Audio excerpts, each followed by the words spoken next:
can't.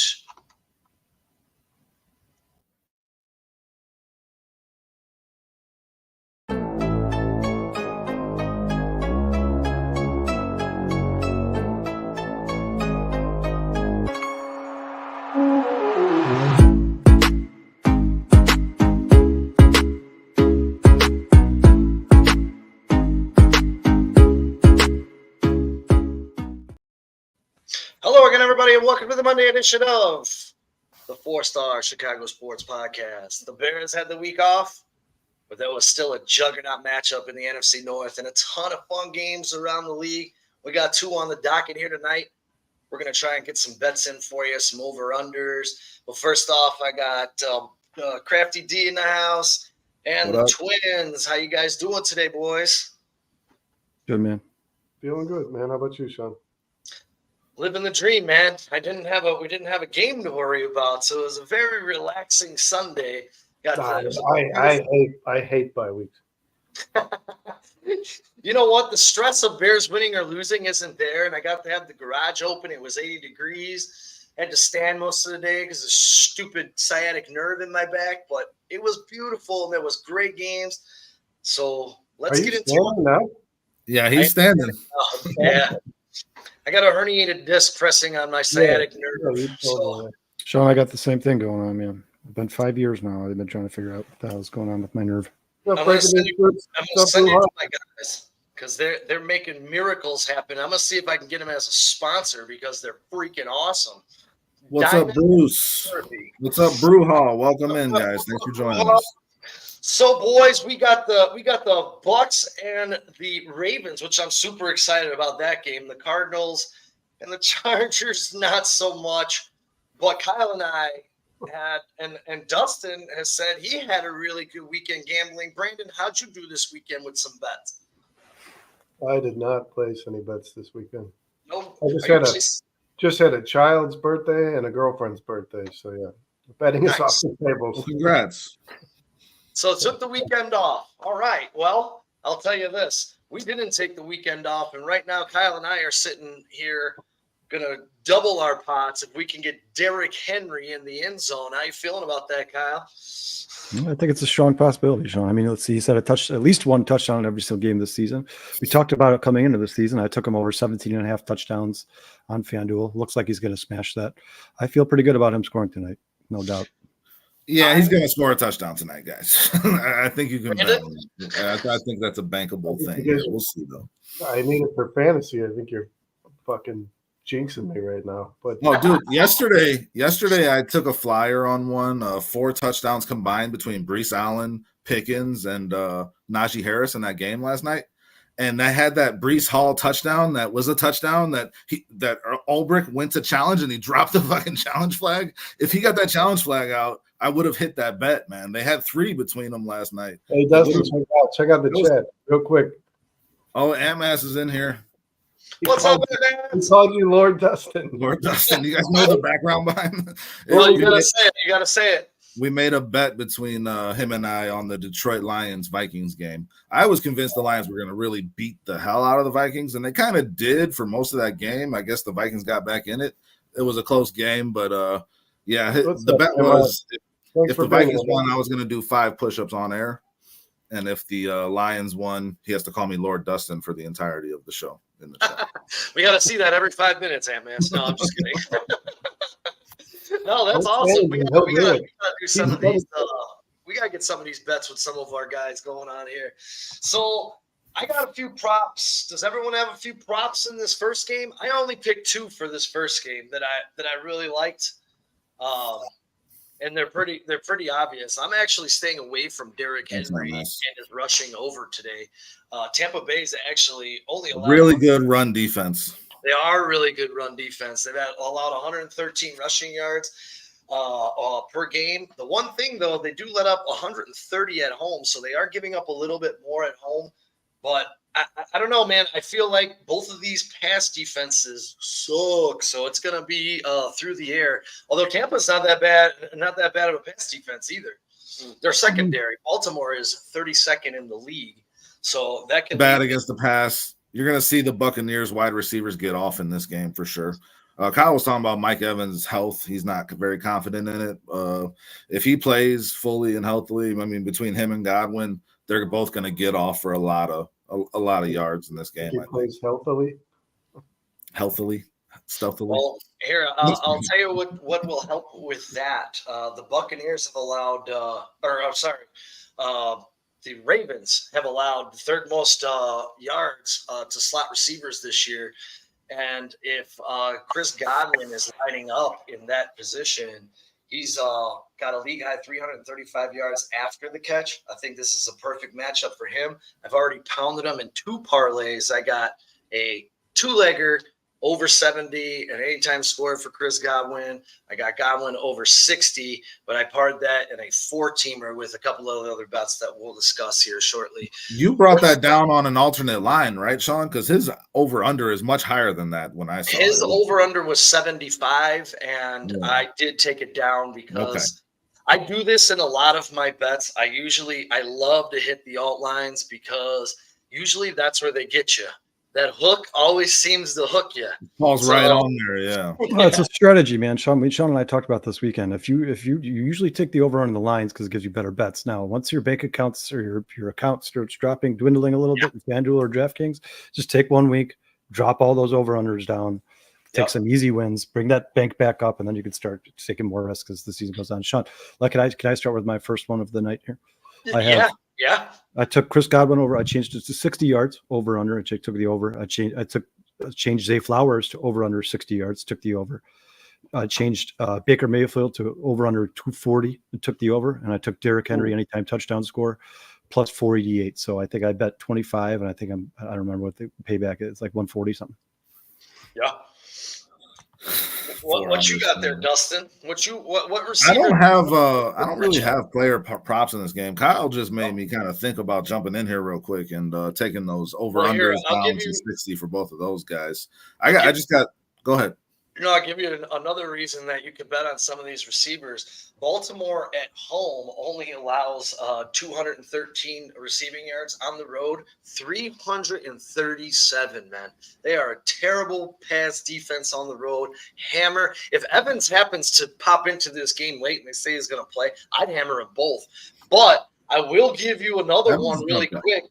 I'll give you another one for you guys to think about, and this is my where did I put this guy at in here? Kate Otten is my under radar pick of the week if I can find it in here. I just wrote down all the numbers. The Baltimore Ravens are absolutely getting gashed by receivers. Bowers 9 for 98. Tight ends. Sorry. Bowers 9 for 98, Ferguson 6 for 95, Kincaid 5 for 47, Gesicki and all went 4 for 41, Ertz 4 for 68. That's 34 for 420. They're giving up 6 catches and 70 yards to receivers through tight ends through this game. Cade Otton has averaged 6 targets. He leads the team in red zone targets, which probably people don't know about, and he's had over 38.5 receiving yards over his last 4 games. His prop it was at 32. I don't know if it's went up, but I would hammer Cade Otton. I know it's kind of risky because Cade Otton's not a big name. People don't really hear it. But if there's one way to attack this good defense on Baltimore, it is through the tight end. It's been proven through their first 6 games. I've been having more of my success just betting on either the spreads or straight money line just on the teams. I mean, tonight, I really do think Baltimore wins by at least a touchdown, and I think the Chargers win by at least a touchdown. So I'd move their spresds to -6 and got plus in both of those games and just parlayed those together, and I got like plus 500 odds on that. So nice. Those are pretty good odds, and I had them come through. I had the Eagles come through yesterday on the money line. The Lions come through on the money line. Lost on the Niners because I'm just a stupid fan, but came through on the Colts. There was a few that have been coming through for me, so that's been working out well, man. I bumped the Commanders. Want to real quick encourage the chat. If you guys got, I'm sorry, Kyle, but just real quick, listen. Thanks to everybody for being here. Ant Mass, Brewhall, Bruce. If y'all want us to talk about anything, have any questions or thoughts on something that we can move the conversation along, please feel free to throw that in the chat. We will engage with you. We'll use you. So I don't know if it's still available, guys, but before the season started, I got futures. I got Mike Evans to lead all receivers in touchdowns and Derrick Henry to lead all running backs in touchdowns. So if you guys can still get that, I don't know if it's available anymore because Mike Evans is leading receivers in touchdowns and Derrick Henry is leading running backs in touchdowns. But if you can still get it, go look for it, see if you can get it. And I would hammer that because you can still get it, but the odds won't be anywhere near as good. Yeah, they're both on pace to absolutely destroy the league this year. So yeah. All right, so I mean, who you guys got in these games tonight? Like, just what do you guys game winners? I didn't personally bet the spread. I mean, I would take the Ravens to win this game, although there's 3 bets I like. Oh, go! I like Baker over 250, guys, for sure. 254. That's too much for me. I don't like it. I dropped it to 240. I like Justice Hill receiving over 17 yards, and I like Bucky Irving over 27 rushing yards. Yeah. Guys, Sean, you remember when you guys were doing your fantasy show before the season, and you guys were talking about Rachaad White and how good he was going to be. And I actually said he was not going to be. You guys were talking about him. It wasn't me. I was the guy who would like Rachaad White. I did not foresee good things for Rachaad White this year. I liked Rachaad White. That's what I thought. That's the way I interpreted it. I don't hate Rashad. I still don't hate Rashad. I wouldn't have touched him in fantasy. I don't care about Rachaad White. I'll tell you this. Anybody who Sean Brennan, you need to go take a real close look at rushing yards for each individual player playing the Ravens this year. Be real careful about that over 27 rushing yards for Bucky Irving. The Ravens are allowing 54 rushing yards total per game, not one player per game. Everybody, the quarterback rushing, the running backs running per game. That's a very risky bet to put out. Now here, if crazy. You really want to know, they let up 68 in their last game. Ooh, 68. Oh, and now you got a 3-headed monster back there. For a fact, all 3 of those guys are gonna get touches. We got Scott Angel joining us now. Thanks Scotty. Hey, Scott, I agree with you on those White Claws. We're gonna keep taunting Tim. Don't worry about that. All right, so you got the Ravens, and then who do you like in that Chargers-Cardinals game, Sean? I'm going to take the Ravens minus. I would take the Ravens minus a 3. I like what you did moving it up 6, although I am weary because of that pass defense of Baltimore. I think they're going to be able to move the ball, but I do like the Ravens to win. I know it's tough to win on the road, but I'm going to take in the late game. I'm going to go with my guy, preseason favorite, Ladd McConkey, and his over 52.5. Now, buyer beware because there is nursing an injury. I believe it's a shoulder injury. They have not said if he's going to play.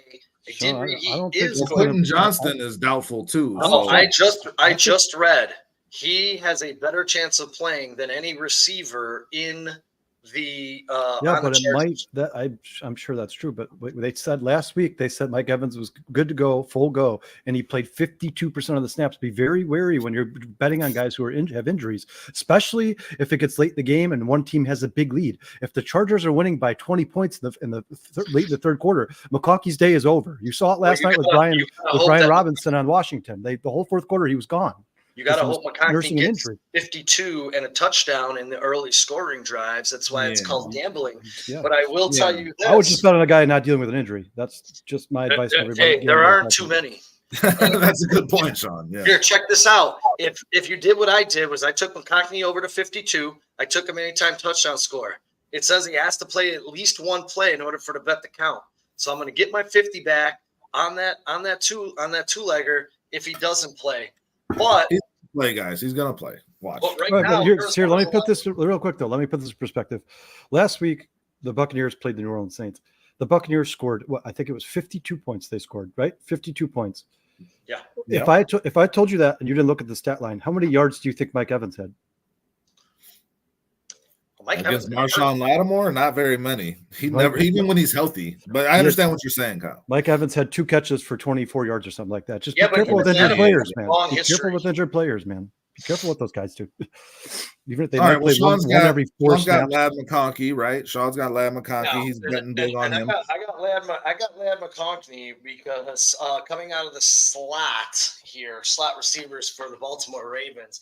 They give up the 4th most fantasy points for the Arizona Cardinals. Yes, 8th highest yards to slot receivers. I like McConkey today. They've been blown up, Arizona, by the slot this year. If he plays, slam him. I already did. That line just moved to -1. I saw for the Chargers. They're only 1-point favorites in this game. If you want easy money, just bet the Chargers straight up. Just bet the Chargers straight up, guys. On the 4-Star Chicago Sports Podcast on Wednesday, you guys, Lad McConkey was my stardom of the week at wide receiver. I'm not telling you guys not to bet him. I'm just saying be very wary when you're betting on injured players, because nowadays the NFL is not updating injuries like they used to do. You have no idea if these guys are playing part-time, full-time, not at all going. I mean, DeMario, how many people? Bang that out real quick, because that's become an issue with. Yeah, how many people placed bets on DeMario Douglas yesterday? How many people placed bets on Jordan Whittington yesterday? And Jordan Whittington never even touched the field. They said fully active, ready to play. Never even touched the field. He never even stepped on the field. He did for the kneel down. Oh, the kneels. Oh yeah, I forgot. For the quarterback kneels, they put him out there. Like this. We need to talk about how. And I'm not saying that there's any correlation between the two. Maybe there is, and maybe there isn't. But since the NFL has deals with FanDuel and DraftKings, since these deals were put in place, these injuries are becoming more and more scarce as the season goes on. They're not even talking about this. There's definitely a correlation there. There's definitely a correlation. I mean, DeMario Douglas had the best matchup of any receiver in the NFL yesterday, and he has 2 catches for 14 yards. It's not fair to the gamblers. And again, I know we talked about this, Dustin, and you said like, oh, he got sick during the game. There's no way this dude went out there, caught 2 catches, and all of a sudden got sick. They knew about that before this game started. Same as Debo. What they knew about Debo Samuel, who was false. Speaking of Debo, guys, he just got hospitalized for lung pneumonia. Debo is in the hospital. I'm trying to tell you. Is it just me, or is there a lot of sick players in the NFL right now? Half the league is sick right now. I don't know if we want to go down that road on this show. Well, we're talking about vaccinations and shit. No, I'm just saying. They're all sick. I'm down. I'm down for whatever. Just saying. You took the Ravens and the Chargers. I got the Ravens, man. I moved the Ravens to -6. I also have another bet where I have them at -3. They're 4.5-point favorites. They're 4.5-point favorites right now, guys. I took the Chargers and I dumbed down the over 44. I think it was at 43.5. I took it down to 40 and took the over. Well, let me hear you guys. What do you guys think? What do you think the final score will be in the Ravens Buccaneers, Sean? Just a roundabout. Like, you think it's going to be like 48-52 or like 23 to 28? I think the Buccaneers win that game. I think it's going to be a high score. Really? I think it's going to be a tight game. I'm going to go 28-24. I'm going to stick with the Ravens. Don't ask me why. Vernon, why do you think the Buccaneers win that game? You're the only person I've heard say that, so I'm curious as to why you think the Buccaneers. I think the only thing that works for the Buccaneers is their passing offense. I think they're playing a really good matchup for that, for sure. Is their passing defense. All right, but not to hammer us. This Buccaneers team needs to be able to gunsling in order to win games. And when it really comes down to Mike Evans' health. Kyle was just about to say it. It comes down to Mike Evans. I like Jalen McMillan a lot too, but when they are able to throw the ball, they win football games. Sterling Shepard can step in well for them too. Yeah, McMillan's been inactive the last couple of weeks too for some reason. Yeah, it's been Sterling Shepard. I say 31-21. Baltimore 31 to the Bucks. I think Baker has a propensity to throw some picks, guys. All right, so Dustin's got it 52. What's the over under? 44 or is it 50? 44 was the Ravens. I think it's 50. I think it's 50 for that game. I'll for that. Yeah, for that one. My other pick is the Chargers for sure. Chargers over under. I think that Cardinals team is still being looked at. Like Kyle, you mentioned early in the season, they're like a trap game team. It's not. They're just bad. Two teams for sure that the bettors have not. Obviously, I was with you. I thought this team could be good enough to compete with good teams. Me too. They're so much worse. So you guys, occasionally they do. I mean, did you pick them to beat the Niners? No, but the Niners are doing things Yeah, the Niners are not a really good football team. Yeah, let's not get there. Two teams for sure. I just want to say this, that it doesn't seem like the gamblers have caught up with yet because their lines are always confusing to me. The Jets, the fact that they were favorites in that game in Pittsburgh yesterday was insane. I bet Pittsburgh all day and won big on that. The 2.5 points, Pittsburgh getting 2.5 points at home with Mike Tomlin as their head coach. Just insane. And then the Chargers. The Chargers are only favored by a point in this game, guys. The Chargers are much better than people realize, and they're only going to get better. So bet them tonight. Take advantage of it before people start catching. Jim Harbaugh is going to hurt this Cardinals team. Yeah, it's gonna be Well, it's gonna be an ass. Getting hurt. When does J.K. Dobbins' knee explode? When is that? But they still got Vidal to He's step having in. a really good year, man. Who's played well. He's having a really good year. Yes. And Yes. speaking really quick of J.K. Dobbins, I hammered his over 75 or 72 rushing yards. I got it at. This Arizona team's giving up $153 per game. He's going to run all over these. That's the other two-legger I put. Sean, what you just said, $153. A team that's given up $153 rushing facing a Jim Harbaugh team is probably the worst in the Yeah, Sean, I took Hey, Elizabeth. I took Derrick Henry anytime touchdown score, and I took J.K. Dobbins over rushing yards in the same as a parlay. And I didn't change J.K. Dobbins rushing yards. He's only at like 68. I was going to say J.K. Dobbins and Derrick Henry anytime touchdown scorers with the over rushing. Combine that as a four-banger for both running backs. I bet you that pays off tonight. I'm a little concerned about the J.K. Dobbins thing because Harbaugh is just so unpredictable with his running back rotation. That's one thing I will say. Justin, I'm going to tell you this. Yeah, but don't give it to the hottest hand. Exactly. That's my concern because Vidal looked pretty good when he got playing time. Yeah, he looked good as a pass catcher. He didn't look too good as a running back. What's that? Depends on the type of game it turns into, though, right? What's that? Fantasy? I think that dude's listed as wide receiver on fantasy. No, he's listed as running back. He's on my team. He's a running back. Kamani Vidal? Yeah, or maybe I was thinking of somebody. I don't know. But Kyle, who do you have winning? By the way, coming into the season, Kamani Vidal and Tyrone Tracy Jr., we can go back and look, were my two sleeper running backs of the year. Nice. Just saying. Yeah. Well, you also convinced me to draft Trey Benson in every league. You son of Trey Benson hasn't really had a full shot yet. I don't think he's very good, dude. But we'll have that conversation on a different day. Who do you got in these games tonight, Kyle? Who you got winning? Oh, I got the Ravens and the Chargers for sure. I just don't think Tampa can stop Derrick Henry. As long as the Ravens don't turn the ball over, man, they're going to compete with any team in the NFL because Derrick Henry is just doing things that we've never seen before. Derrick Henry might break the touchdown rushing touchdown record. Yeah, I'm not talking about rushing and receiving. I'm talking about just pure rushing touchdowns. Derrick Henry could break the record this year. He's on pace. Lamar Jackson is blowing away his 2 MVP season statistics right now, guys. Like he is on pace. This could derail the show talking about this. Let's not. I'm going to bite my tongue. Lamar Jackson is having a great season for sure, but we have very differing opinions on him as a player. So let's move on. We all got our picks in. We all got our picks in for these games tonight. Really quick too. Nail the bets, guys. Hey, 8 of the last 10 Chargers games on the road have went under the point total, but 9 of the last Cardinals games have went over the total and over 46.5. So just keep that in mind if you're guys looking at the over-under today. Well, the Cardinals. The fact that you brought it down makes me feel all right about it. Yeah. The Chargers are going to assert their will in that game in my mind, so I do see it as an under on the standard line. Yeah. I do see it as an under. Is Marvin Harrison playing tonight? Marvin Harrison was cleared on Friday. Yes, yeah, he's good to go. Yeah. What's up, Trax? How you doing, buddy? Thanks for checking in, bro. Trax. Guys, hit that like button, subscribe if you haven't already. I'm pretty sure all you have, but tell a friend. Moving on, Sean, what we got next? So, gentlemen, on this Bears bye week River Street Monday, we take a trip around the league. Where do you guys want to start first? Which game? We want to start with the juggernaut in the NFC North, or we want to save that?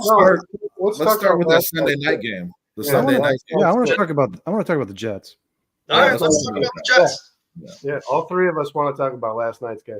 So Dustin said something on the Bare Minimum podcast that I could not agree with more. I mean, that move for Devontae Adams was just reeks of desperation. You can't. This team is not. It was poorly coached coming into the season. They're not as good on defense as people think or say they are. They were good last year, but obviously they're missing something. And so their solution, Aaron Rodgers is on pace to throw more interceptions than he's ever thrown in his career. So their solution is let's go get Devontae Adams, and that'll threw another one last night. I mean, yeah, dude. If you think that your window is 1 year because Aaron Rodgers is either going to retire or you don't want him anymore, you got to do a hell of a lot more than that, right? I mean, you bring in Devontae, you got to go get a defensive end. You got to be the team that's talking about Myles Garrett or Max Crosby. You can't go get Devontae Adams and assume that your season is all of a sudden going to turn around and you're going to be one of the best teams in the NFL. I mean, the only thing that the Jets have, they're now 2-5. That is a horrendous start. That statistically, their chances of making the playoffs are about this big. The only thing that they have going for them is their next 8 games. They could literally win 8 in a row. I mean, you guys go look at their schedule. Have you seen their schedule for the next 8 games? Besides, it's easy. It's easy, but I still don't have faith in them. It's easy. No, neither do I. But I mean, besides Houston, it's New England, it's the Rams, it's the Panthers. It's just a bunch of nobodies. So that if anybody could do it, the Thursday bare minimum, we did the head dead or lifelines. I asked Dustin, "Is Aaron Rodgers the problem?" Now he gave us a very interesting answer. I heard he said it was off the field, probably. Yeah. Yes. So, do you think Kyle? Do you think Aaron Rodgers is the problem on this football team? I think he's the problem on the field. I mean, Aaron Rodgers keeps blaming all these people for these interceptions. Aaron Rodgers, you're throwing the ball, man. He threw the ball directly to Garrett Wilson, and it turned into an interception. That one was not his fault. But the one to Mike Williams in the game that he was talking about against Minnesota, that was his fault. That was not a good pass. Williams fell down, man. So but it wasn't a good. That pass wasn't. That pass wasn't going to make it to Mike Williams. Yeah, that pass was never going to make it to Mike Williams. It was the biggest issue for Aaron Rodgers on the field is that he's being pressured way too consistently. Yeah, their offensive line is not like he used to. And he's 40. Yeah. Yeah, that's nice. But I mean, there's that too. Yeah, there's that. Aaron, being pressured when you're 40 is different than being pressured when you're 20. I don't know about you guys. Maybe correct me if I'm wrong, guys. I just think it would be a lot more positive for the team, and it might actually make an impact if Aaron Rodgers came out after these games and was like, "I need to play better. I am not playing well. I am not." Yeah, that's never going to happen. If he did that, I think it would mean a lot to his teammates. But man, he's just this guy who's just floating by in his ship of right, while the rest of the team's swimming in a sea of wrong. I mean, at some point you got to take some responsibility here. You're not playing like Aaron Rodgers, and you know what? The reason I'm getting so passionate about it is because I've made so many bets with people that the Jets will win this division, and I think they're more than capable of doing it. Now, that has changed a little bit. I'm glad we brought up the Jets because I'd like to ask you guys, how good are the Buffalo Bills? I will tell you the Buffalo Bills are really damn good. I think they're better than they were with Stephon Diggs. Going into the season, better than they were with Stephon Diggs. Listen, going into the season, better without Stephon Diggs last year. I had them at 9-8 and 10-7 going in. I think that all changes because the defense is actually playing a lot better. Amari Cooper changes his entire offense. 100%. It opens it up for huge the rookie Coleman. It's going to make Shakur that much more open in the field. It's going to allow him to play slot where he should. This is taking the Jets or the Bills to a whole new level. The Bills are going to walk into the East. I now have the Bills in the AFC Championship game. They're going to get Matt Milano back. Guys, how scary! Josh Allen is just. How scary is it that the Bills, who have Josh Allen as their quarterback, are a running football team? How scary is that? I don't think they're going to be now. No, I think they still will be, and they'll have Amari Cooper for when they need him. I think that's lose that identity. They will continue to win. That's what Joe Brady does. Yeah, how scary is that to think about? I had him at 10-7. Let's talk about the fact they fired their offensive coordinator when he was top 10 in every offensive statistic in the middle of last season. And the guy who took over, I mean, they were right. The guy who took over this team. Yeah, but the Bills' offense, when they fired him, was stagnant. Really stagnant. Well, regardless, somebody found out how to not make Josh Allen turn the ball over 4 times a game without making him have the ball in his hand for 90% of the game on offense. You know what I mean? Like, they had James Cook for a year before this firing of their. What's the offensive coordinator's name they fired? I forget, man. But once Joe Brady took over, he was like, "Oh, James Cook is on." Oh, it was the former Miami quarterback, Dorsey. Yeah, he was doing a terrible job. Well, I don't know. Like, he was doing a terrible job of identifying what his team's strengths should be, and Joe Brady came and he's done that. This is the same guy that coached Burrow at LSU. I mean, he's figured out. So the Bills are going to win that division. We all kind of are seeing that. Well, that's what I said before the season. I mean, they just played the number 1 passing defense in the NFL. They're statistically the Titans are the number 1 passing defense against wide receivers and tight ends, actually. And Amari Cooper had his best fantasy game of the season. I mean, I'm telling you, man, that Bills team. Without Amari Cooper, it's a different team. But they are scary. I think the time is now for the Buffalo Bills. If they're going to win it, do it now. You guys got to do it now. Well, the Bills, Sean, I agree with you. I believe that the Bills are going to be in the AFC Championship game. But I want to stay on track with the game we started with. Oh, well, real quick, Bruhal brings up Hassan Reddick. That is a Jets topic, right? He just ended his holdout. Did he actually show up? To that game. He did show up. He did show up to the facilities today, Bruhal. He is trying to figure out how to get playing with this team finally. finally. So that could make a difference for them. And I was going to say that Kyle said something like, it's not like they're missing something, and like they were, and he's back. But I want to talk about that game. I'm not ready to write off the Jets just for the Jets. I'm not writing off the Jets. I am writing off the Jets. Let's set them aside, though. I'm not going to write off the Jets because of the upcoming schedule. I think the Steelers team is substantially better with Russell Wilson as quarterback. And that was clear as day last night. I want to, because we're talking about the Bills being the AFC Championship. The Steelers are now a team that can not only be in the AFC Championship, they can be in the Super Bowl. I truthfully believe this. I just think it has a lot more to do with the Steelers defense than Russell Wilson, guys. I think you guys are allowing 14 points a game. A ton of credit. But the Steelers defense with Justin Fields, they could have been in the AFC Championship. If you allow 14 points a game, all you got to do is score 15. I said this today. I think Justin Fields makes the Steelers team good enough to be in the playoffs. I think Russell Wilson makes them good enough to win in the playoffs.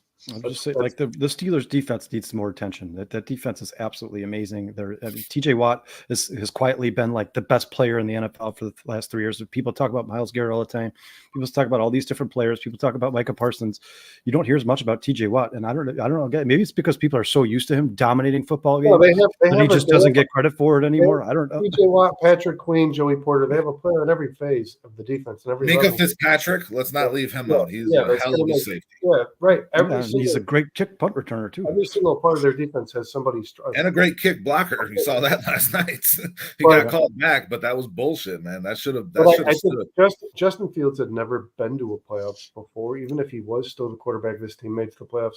Russell Wilson gives you validity. Russell Wilson gives you a dimension of your offense that you don't. You didn't have. And the guy's won a Super Bowl. He's not going to be intimidated by anything. You guys have this conversation today. I'm not going to say one way or the other. I think Russell Wilson probably had better numbers last night than he will most games. I just think there was a lot of energy with him coming in, stepping in, taking over the team. I think they're at home. It's prime time. I think Russell Wilson banged up Jets secondary. I think there's going to be a lot of games where Russell Wilson looks like Russell Wilson. Yes, that was his first football game in almost a year. Yeah. It remains to be seen. For sure. We're going to find. There's only one way to find out, right? You got to watch it. I'm just saying for Steelers fans, if you watch that game last night, you're like, we are with our defense. We're Super Bowl bound. I wouldn't go quite that far yet. I'd like to see Russell Wilson do it for 2 or 3 games before. Well, where are you at with that? Hey, we're going to find out a lot about Russell Wilson, everyone's Steelers savior. The Ravens, Bengals, Eagles. If Ravens, that is your real name. Listen, I'm not.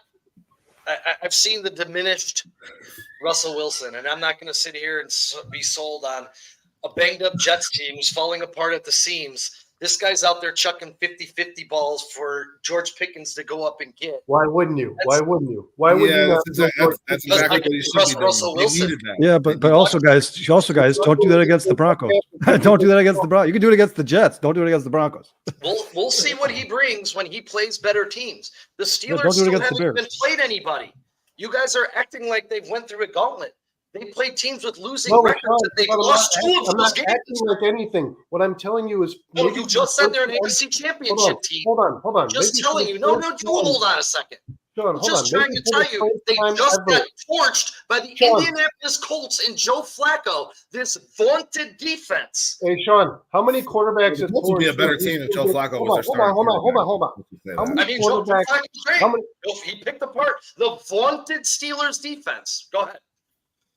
How many quarterbacks with a 4-2 record have you seen get benched? I went through this, and I'll say it on the air so everybody knows. I understand why Justin Fields got benched. He missed receivers. He can't read defenses. I get that. He the was same old stick, yeah. So what are you arguing? That a 4-2 You're sitting here acting like you did not watch a diminished Russell Wilson in Denver. All of a sudden, he's not going to be Seattle Seahawks. Russell I thought Wilson. He was good in Denver. I thought he was threw 66% completion last year, 28 touchdowns. Touchdowns and 11 interceptions in his first year there. Yeah, but he had 28 last year. And he ran a short passing game and was successful 3,000 yards passing. 3,000 yards passing. All I'm saying is that the Steelers don't need much offensively, like Kyle was saying, in order to win football games and win them against good teams. And Russell Wilson gives them more than what they had and more than what they needed. So that's dangerous for that team. I honestly believe there's a small chance that Tyson Bagent could have a winning record on the Steelers this year with Mike Tomlin as his coach. But imagine Russell Wilson in that role. Now you have a guy who can actually throw the ball Tyson down. Bagent and Russell Wilson now, the way he's been the last 3 years of his career, probably more similar than you think. Did you say Russell Wilson had 3,000 yards? Except Russell Wilson can throw the ball down. He had 3,000 yards this last year. He missed 4 games.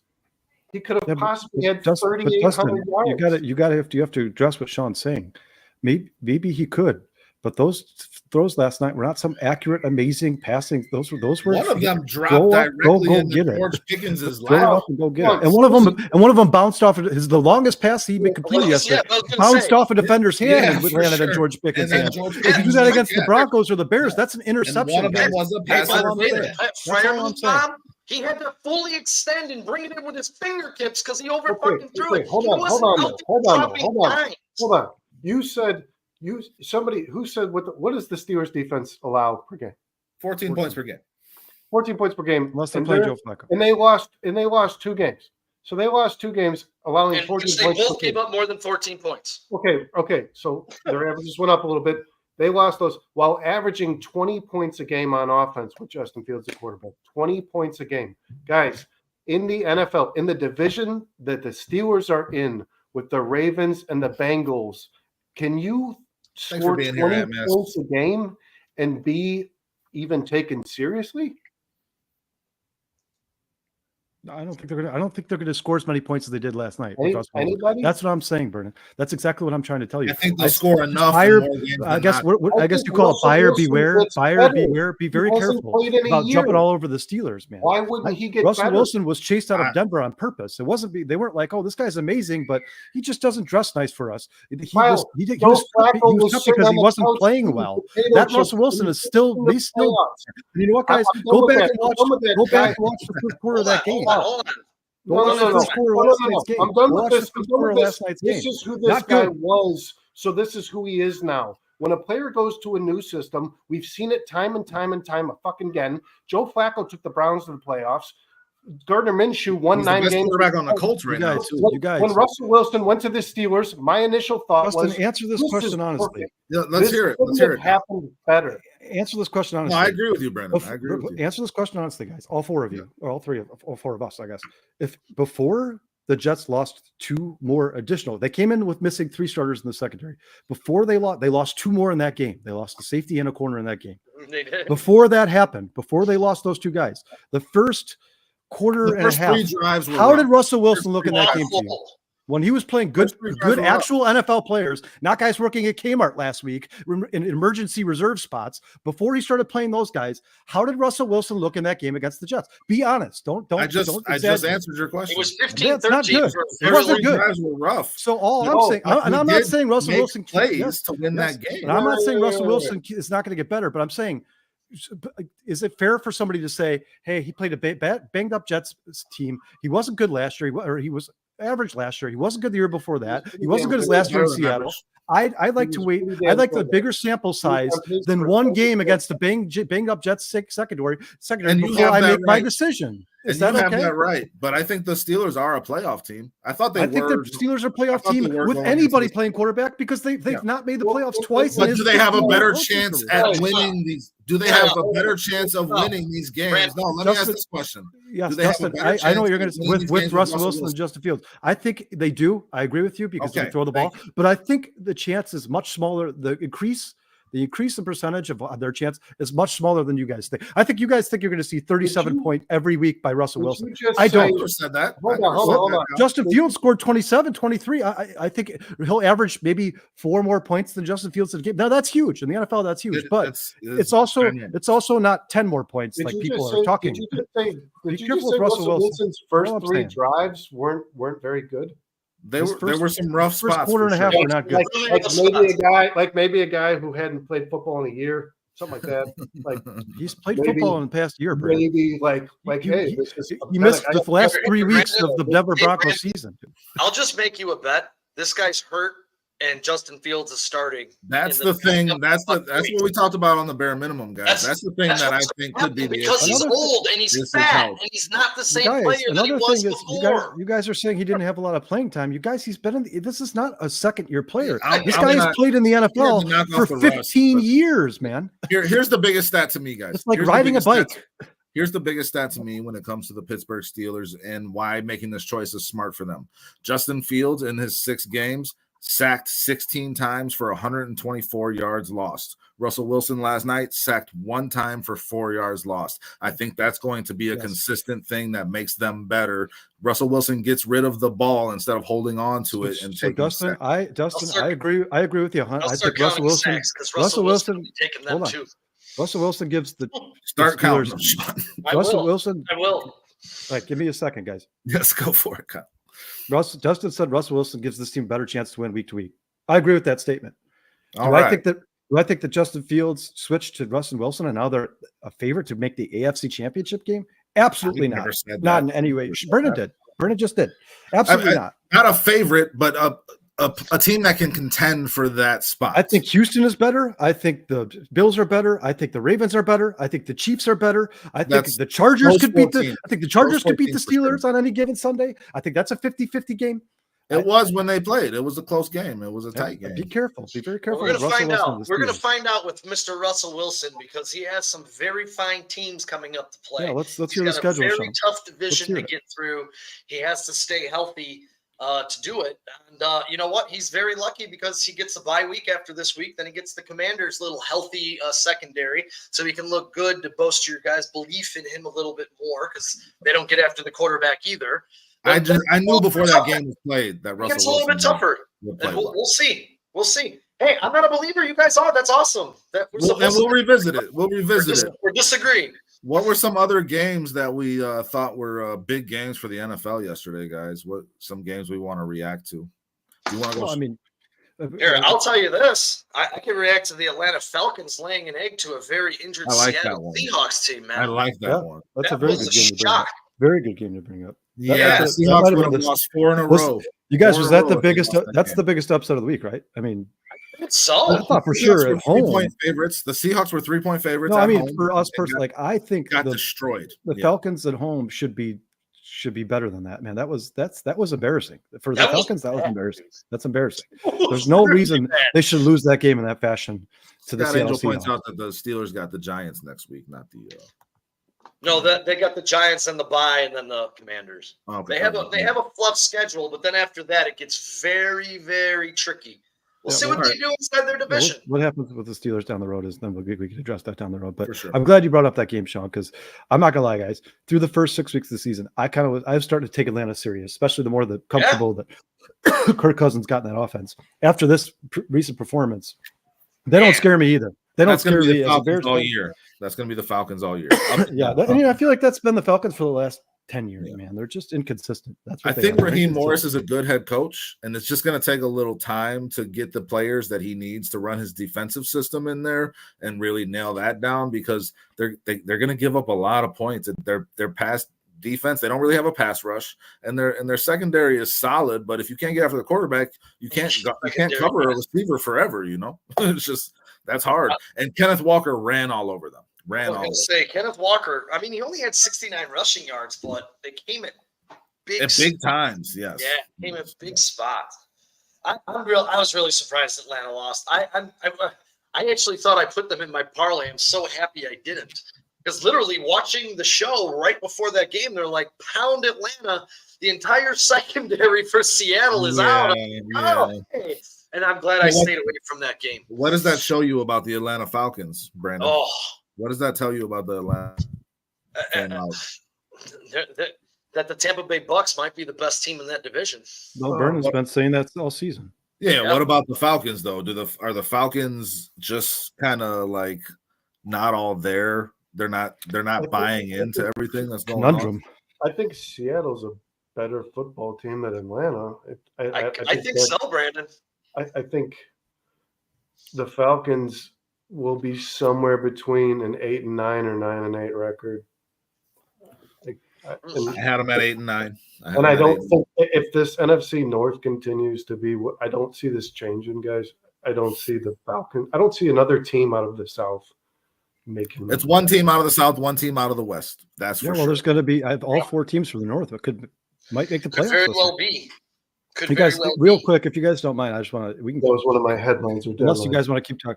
I know Dustin doesn't want to talk about it, man, but I want to talk about we have to talk about the 49ers, man, because this is starting to get the 49ers should be like pretty close to panic mode. I'm not saying like the sky is falling, but I mean, you're talking about a team that's 3-4, and you know what, guys, they were not competitive against the Chiefs at all. And here's what I want to address. They lost their top 2 receivers. Here's what I want to address. Listen, we could talk about that all day. They did lose a lot. I want to talk. You guys, the passes that Brock Purdy was throwing were not affected by the fact that he lost his receivers. Yeah. He was absolutely horrendous yesterday. Probably, from the eye test, the worst quarterback in the NFL. I mean, missing wide open receivers, overthrowing, underthrowing, throwing to space where there was no people. Numerous times in that game, the announcers were like, "I don't know where that ball was going. I do not understand." Like Tom Brady said, "I don't know where that ball was going." But I'm saying towards Seattle a week ago. I'm saying, all right. Yeah, so are the inconsistencies? Really are the inconsistencies of Brock Purdy? The receivers gonna lose, give the Niners no chance to win this? Do they have to upgrade a quarterback to win a Super Bowl? So, but Kyle, what Brandon's saying is that Deebo Samuel being out of that game and then Brandon Ayuk going out of that game now puts rookie receivers who haven't played with Brock Purdy, who haven't gotten the first team reps, who Brock Purdy thinks they're going to be in real quick. Brock Purdy thinks they're going to be here. And then they end up over there, and he's throwing there, and that makes a lot of those throws look a lot worse. What I'm saying is, you guys. First of all, what I'm saying is they just lost to the Cardinals. This is not the receiver problem. I was going to say they're bad. I'm in panic mode. They're bad. But to your point about Purdy, you have to consider that his top 2 receivers went out of that game, and he expected to have his top 2 receivers were not out against Arizona, and he threw a game-clinching interception that cost his team the win. Yes, this isn't something new that's happening. You guys never asked the question. You guys never answered the question. Is Brock Purdy, if the Niners had a chance to get a quarterback who made everybody on the team better instead of a quarterback who's just a really good part of a good system and can run the system, would they not take that opportunity immediately? Like if they had a chance to trade for somebody. How old do you think Brock Purdy is? How old do I think? I'll give you 2 quarterbacks that are older than Brock Purdy that might surprise you. 2 quarterbacks. I don't care how old Brock Daniels and Michael Penix are older than Brock Purdy. I don't care how old he is. About the same age too. Bo Nix is right there too. I don't believe. Nix and Penix. Sorry, not Daniels. I don't believe. I'll say this. Nix. Daniels is older too. Daniels, Nix, and Penix, probably all 3 of them. Yes. I don't believe Brock Purdy wins a Super Bowl on the Niners. I don't. Well, that's clearly what your opinion was when you started to say what you were saying, and I understand it.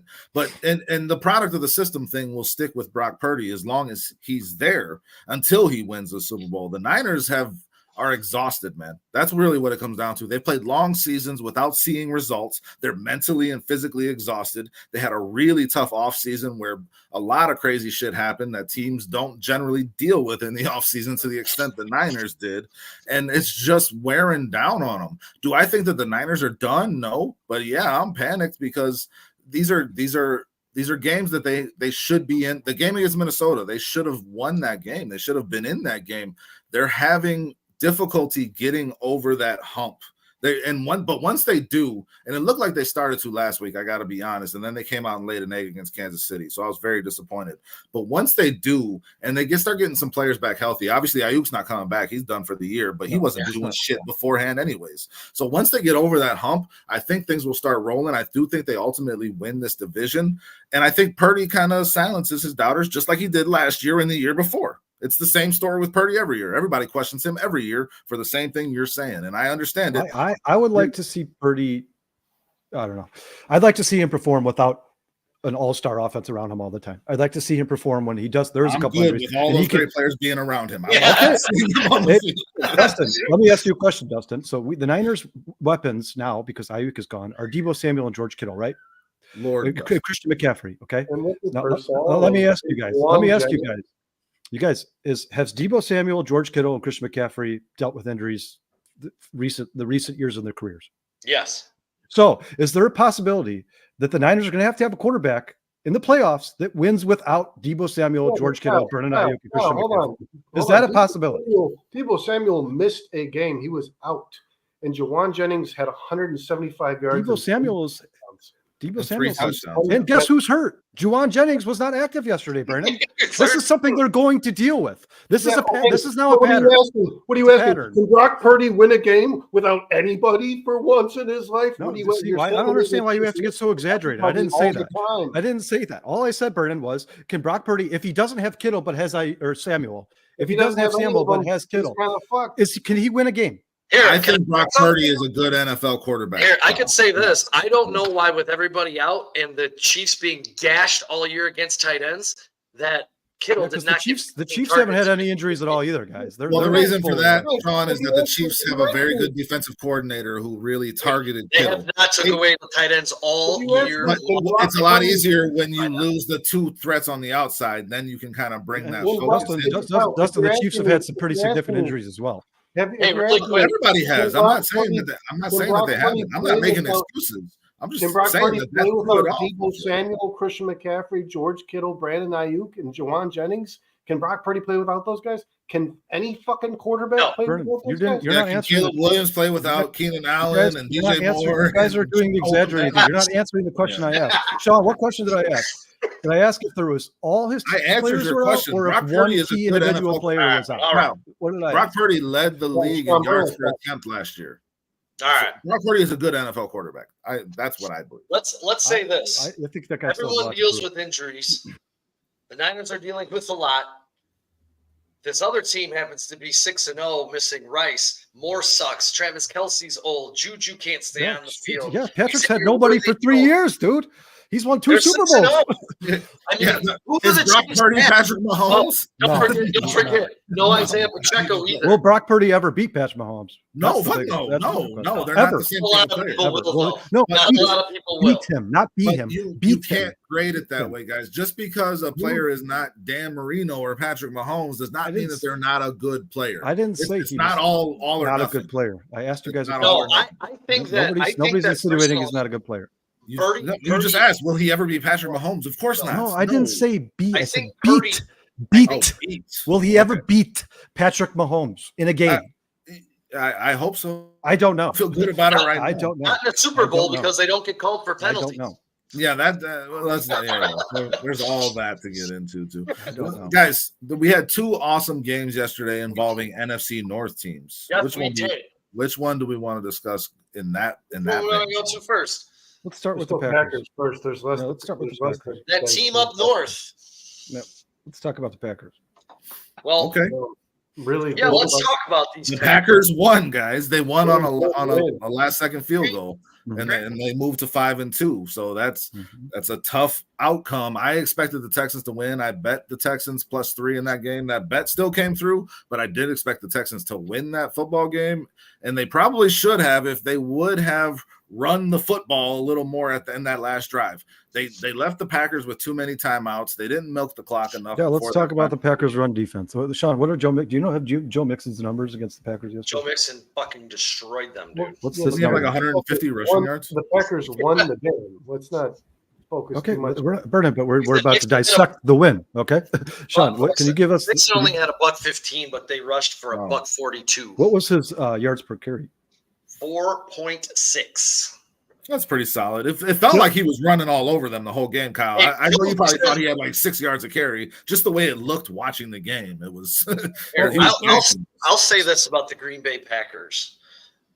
I think their defense is dangerous, and I think their secondary is getting better. I think they have some playmakers on offense. But here comes they have the 2 best safeties in the league, according to PFF, Sean. They have the 2 best safeties. Sean and I talked about that on Wednesday. According to PFF. Sean, remember on Wednesday I said they have the 2 best safeties in the league, according to Pro Football Focus. Yes. And their secondaries. We talked about other secondaries getting better. No, their secondary is getting better because their corners are improving. Now, nobody expected to be good. I will tell you this right now. When it comes to big situations, big time ball games, everybody's lover, Jordan Love, is going to be good enough to break your heart because he turns the ball over. Do you realize he's not even in the top 25 of accurate passers in the NFL? He's not top 25. You can say, oh, he's thrown 15 touchdowns. Great. He's not an accurate passer. His stats in prove big it, bro. moments. He won a playoff game and lost a playoff game. He pasted And he lost that playoff game on an interception. He lost that playoff game on an interception. A bad interception. Every single you guys let each other talk. You guys, I want to hear your guys' conversation because you guys have been having this for conversation for a year. Big moments when he's played a season and he won a playoff game. Vernon, after 2 seasons or a season and a half in the NFL, does Jordan Love turn the ball over too often? Jordan Love has a high propensity to turn the ball. Does it affect the Packers' ability to win in the playoffs? Of course it does. Brandon? Yeah, of course it does. That's my biggest concern with that Packers team.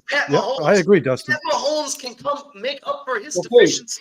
But like I said, if we're going to have this conversation, we're going to talk about Jordan Love being a turnover machine, if that's the way you want to label it. But label it. He scores touchdowns at a rate that's not. He scores touchdowns at a rate that's not even on tier 1. This guy is scoring 3 touchdowns a game. 3.5, 3.2. Baker Mayfield. So is Baker Mayfield. They both have 15 touchdowns this year. They both have 15 touchdowns. And they both have winning records. Baker Mayfield. What does that have to do with Jordan Love? Understand. Well, because you're saying to me, 2 of the guys who throw the most touchdowns. And the Bucs are a solid team. The Packers are 5-2, guys. The Packers are 5-2. Jordan Love is a part of that. Hold on. The Packers are 5-2. They've lost to the only 2 teams they played with. They beat the Texans this weekend. They're 1-2 against teams over 500. They've beaten tomato cans. Good for them. I tend to focus on for 1 minute that Packers team's going to be an easy team for this Bears team. Not at all. I tend to focus on what Brandon, Jordan if Love. you would listen to me, I said I can't pick the Bears to beat this team until they actually do. It's not about the Bears; it's about the overall. And I don't think the Packers are going to win the Super Bowl. I don't think they're going to win the NFC. I think the Packers might be the second best team in the NFC right now. If I had to lay it, so do I. That's why I said let's do the power rankings. Second best. Let's do the power rankings. Let's do it. But I just want to say this. I tend to focus on Sean. Let me talk real quick. I tend to focus on what Jordan Love does when it's nut crunch time. When the game's on the line and you got to have plays to get your team down the field, do you make them? And on yesterday, he did. He put his team in position to win that game. And that's what any fan wants their quarterback to do, man. And you got to give him credit for that. Justin, he did the exact opposite against Minnesota. I mean, you can take and he's going to take the blame for that. But he also got them back in that game. He's the reason they got back in that and then game. took him right out of it by throwing 3 picks and losing a fumble. He solely turned the ball over 4 times. Those were the ones that got them deep in a hole. So let me go over Jordan Love's stats. Jordan Love through the 5 games he's played has 1,351 passing yards. He has the lowest completion of any quarterback in the NFC North at 61%. He's got 15 touchdowns and 8 picks. So if Jordan Love continues to have bad accuracy, like Sean said, he's lowest in the not top 25 in the NFL in accuracy. He's the lowest in the NFC North at accuracy, worse than rookie quarterback Caleb Williams and perennial backup Sam Darnold. And he has the most interceptions by far. Sam Darnold. Okay. Yeah, I mean, and besides 6 games of his career, what has he been? Besides 6 games, he's been a backup his entire career. Yeah, I mean, he's a perennial backup. This is my point, guys. When we talk about quarterbacks, you always tell me what they've done. It doesn't fucking matter. It doesn't. What they're doing Brandon, now. When Joe Flacco played for the Browns, he wasn't a guy on the couch. Lost. Guys, do you guys see the similarities between Jordan Love and Brett Favre in terms of throwing touchdowns and throwing interceptions? Did Brett Favre win a Super Bowl? Yeah, Justin, it's a different NFL. It's a different NFL, Justin. It's a different NFL, Justin. I'm just saying that's where turnover ratio is the most important football right now. It was then too. No, it wasn't. Hold on. Sean, Kyle, you guys have to understand. When I bring up Russell Wilson and the game he had yesterday, when I bring up Jordan Love, when you bring up any player and you're telling me like, oh, he's a washed up scrub because his days in Seattle. Russell Wilson, when he played in Seattle, did you watch him in Seattle? What he does now is all that's important. Brandon, you want to know what's important for the Bernie What went he on the does now is all that matters. Okay, Brennan, and you're saying that Sam Darnold is all this this crown starter. What he They does drafted a now- quarterback. They drafted a quarterback. Well, yeah, They they thought obviously he was didn't the know. backup. They Right. obviously didn't know what they had in No. Sam Darnold. They weren't Can I confident in tell you him. this? They're The looking first for a pick in bridge their player draft go to And they draft drafted a a quarterback quarterback, who not a played the fourth round least pick, in not a football. maybe let's draft a backup in case Darnold stinks. They Let's drafted draft a a starting quarterback. But they knew Sam Darnold was going to start this year, Kyle. That was reported throughout the entire And for offseason. 1 year. It was That's why actually he's winning. reported That's why during they drafted training JJ camp that McCarthy. was stealing So the job. once JJ McCarthy starts for the Vikings, which they drafted him Oh, to do you're not- in the Sam first Darnold is a round. bridge guy. You're He's a not- Sam bridge Darnold guy. is a backup again. Hold on, man. He's a You're not backup. changing what I'm saying. It doesn't matter. What he's doing now is more important than that. Whether he was there, they drafted a quarterback because Darnold wasn't good. What is he now? What is Darnold now? He Hey, just Brandon. played the Lions. And Hey, he took him Brandon. to the- what is Darnold today? Hey, Brandon, He's a what backup. did I say on this Playing show a couple of starter. weeks He's a ago? backup. Okay. What did I He's a say? backup What did starter. I say a couple of weeks ago on the show? Let Sam Darnold get behind in a game and lead his team back. He still lost. Hey, so we're talking about what a He player's lost. doing now. Brandon, we're talking about what a player's doing now. Yesterday, Jordan Love was 24 of 33, 220 yards, 3 touchdowns, 2 interceptions, sacked Dustin, 3 times. We know the stat. We know that he could throw the ball and he's a deep. Two But the interceptions. interceptions are going to kill him. 2 At some point, interceptions. at some point in the NFL, were able not to win the completing game. passes is going to kill you. It's They going to were kill able you. to win the game, and I Yes, give them props for and they that. beat the but Texans without their best put 'em in a player. And you know position what? where it was harder It's all than it needed to hearsay. We don't know what the Texans would have done with Nico Collins. He torched the Bears secondary, who's better than the Packers. They're better than the Packers, and Nico Collins went off. We can assume he probably would have had a good game against the Packers. He's had a good game every single year, every single week this year. I don't know that. He is the top 3 receiver in the NFL this year. He was the number 1 receiver in the NFL before getting injured. Number 1. I was on Nico statistically Collins before the in season NFL. started. If man, he yeah, plays I yesterday, don't so know. people are just say, "Oh, the Bears." It doesn't have every anything to team- do with yesterday's every game. team the Bears Nico play- Collins playing or Every not. team the Bears play is so injured and so banged up. That's why they're winning. But then the Packers go out and beat a Texans team without their best player, and everybody's like, "You see the statement game they made yesterday?" Okay. I don't think it was that much of a statement game. They won a hold on, last-second field hold on, goal hold on. to a team missing their wanna best voice- player. I want They to beat a voice this team now. that I is going to wanna be in the voice this playoffs. now. That's for sure. Guys, They beat a team that's going to be in the playoffs at home. Guys, That's what they did. Stop determining a player's, like, you're analyzing player performance and team performance based on an opponent. Stop doing that. Stop doing it. The job We're of a team dissecting a is game. to We're do dissecting the team their they job. play. They're in I- control of themselves. That is it. Okay, Brandon, but my point was that Jordan Love, Yeah. He has 8 picks in 4 games. he had 2 interceptions yesterday, so that We're game became talking harder about than the it needed to Texans be. without Nico for the Collins. Packers to win. Jordan Love beat the Texans without Nico Collins. Jordan Love's not going to step up to the fucking field, to the middle of the field to flip the coin and be like, you know what, Nico Collins is out. I'm not going to play this one because I don't want people to say I just play weak Dustin, teams. say what you were about to say. Dustin, listen to what Dustin was about to say, Brennan. All I'm That- saying is that Jordan Love, in doing his job, he's gonna give you pluses and he's gonna give you minuses. And he threw 2 interceptions yesterday, which made it harder for the Packers to win the game that they should have won easier. Now that's going to show itself against the Bears, and hopefully the Bears can capitalize on it, unlike the Texans did yesterday. But Jordan Love throwing those touchdowns and getting his team in a position to score the game-winning field goal, that's very impressive to me too. I can see both sides of it, guys. I'm not demoting Jordan Love to a below-average quarterback because he threw 2 was below average quarterback. Not once have I ever said Jordan. I'm speaking for myself. I'm not talking about you. Hold on. I'm saying that's not how I'm looking. Unless the turnovers could get better. This guy's played a year and a half. I think, Brandon, that's kind of just the player he is. Like, that's why I brought up Brett Favre, because Brett Favre used to throw a lot of touchdowns, but he also threw a lot of interceptions. Brandon, once you do it for long enough, it just becomes who you are. I really like watching him play. He's gritty as hell. Those turnovers don't scare him from making the next throw. I love that about him. Let's get into our power rankings for the NFC North. Let's do that. Oh, we didn't. The Lions and the Vikings played a game yesterday too, guys. Yeah, we haven't talked about the Lions. That would definitely tie into what I want to kind of. Yeah, exactly, and that's the segue to what we're doing. So yeah, and my point was, I mean, listen, the Lions and the Vikings played a hell of a game yesterday. It was a fun game to watch. It looked like the Lions had it. Yeah, right. It looked like the Lions had it under control.